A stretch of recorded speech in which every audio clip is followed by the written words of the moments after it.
The Steyr Ssg 69 P2, made in Austria by Steyr. This one is in 308 Winchester, 7.62 NATO. SSG stands for Scharfschützgewehr, which is German for sniper rifle. This is 1960s technology, but it's still very solid. This is a 26-inch barrel. The barrel is hammer forged. You can tell by the kind of unique styling. These really are excellent barrels. These have plastic Cyclake composite stock. These are one of the first precision rifles, or actually bolt-action rifles, pretty much anywhere in the world, to be introduced from the factory with composite stocks. The trigger pull on the SSG feels like a crisp 3 pounds, and it is adjustable. The Steyr Ssg has detachable stocks. Standard are 5 round.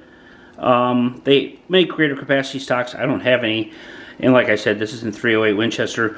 Once again, this is one of the first bolt-action precision rifles that had a detachable magazine. Some people don't like it. Personally, it's a feature that I like, and if I can get it in a precision rifle, I take it.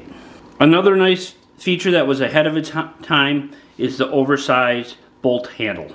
On mine, I keep a cheek rest made by Eagle Industries. Those of you who have watched the channel before know that I like Eagle Industries product. This is a nice feature. Yeah, it carries a couple, it carries 5 rounds of ammo. That's great.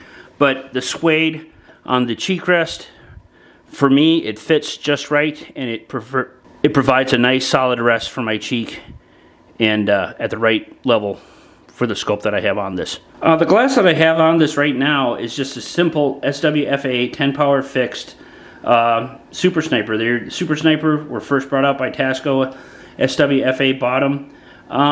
Really, I bought this for $300 for the money, and for a fixed 10 power scope, they're an excellent scope. They are what they are.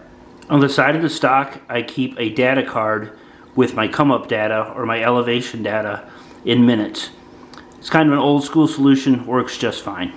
There are better, more efficient cartridges out for distance shooting and sniping than the 308. It was a mainstay for a lot of years. Still, it's a fun round, and out to a certain distance, it is effective. Hey, can you hit with this out to and past 1,000 yards? Yep, but not the most efficient thing out there. There's a lot better cartridges. Still, it's fun to shoot, and a couple years ago, with the game load, I took an antelope at 143 yards. So, hey, does it still have a place? Yes, it does. Also, I should note, this is 1960s technology, and we are 2025. Call me old-fashioned, but yes, I still keep a data logbook. For a winter day in this part of the country, it is a beautiful day. Mid-50s, sunny with a little wind, probably full value, probably 6 to 10 full value coming from right to left.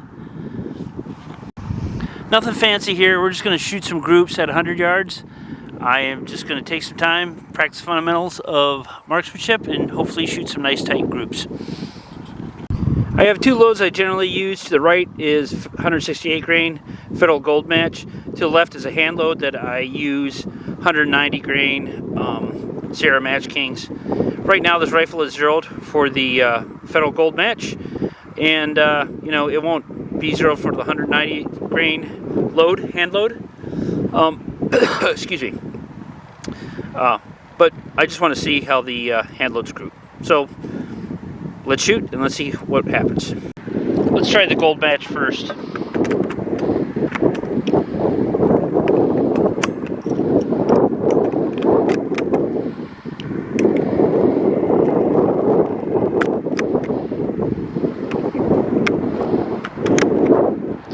Another thing I really like is the rear of the SSG magazines are clear, so you can drop the mag and see how many rounds you have left. Once again, 1960s technology, very practical. Alright, let's see what we got.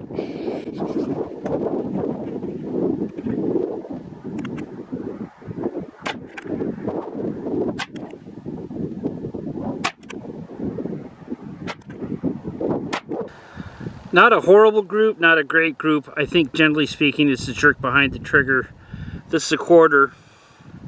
The hole that is not covered is the Cold War shot. So actually slightly over a mid of an angle for a 5-round group. But okay, I could probably need to re-zero it, probably a ½ inch to the right. Actually, with through the miracle of technology, it looks like that group is just right at a minute.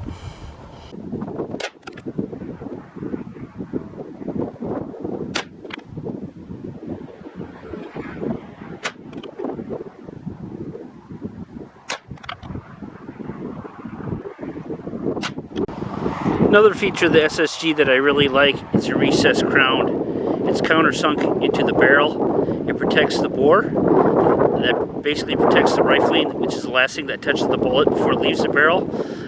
It's a nice feature, and if I can have it, I like it. That's my second group at about 100 yards, actually 96 yards. It's about a minute. I move the windage scale ½ a minute over to the right, and kind of one flyer. I can come down maybe ½ minute, but I'm satisfied. After I slipped the scale, I just fired one more confirmation round. I believe it's right in there. So yeah, a little high, but that'll do for 0. So hey, not earth-shaking accuracy, okay, but still, this is a factory rifle, 1960s technology. I think it does a nice job. Next up, the target on the far left, we're going to shoot some of my 190 grain Steyr Ssg hand loads.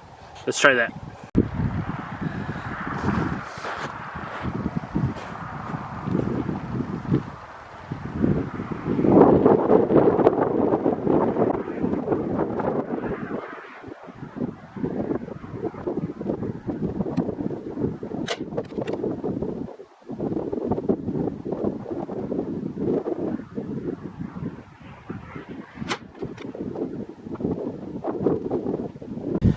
And those are my 3 groups. And this is my last group with 190 grain hand loads. That's a flyer. I yanked the hell out of that. That one's just a little bit low, but that's a 5-round group. Obviously, you can see it's probably just a little outside of a minute group, but you know, not bad.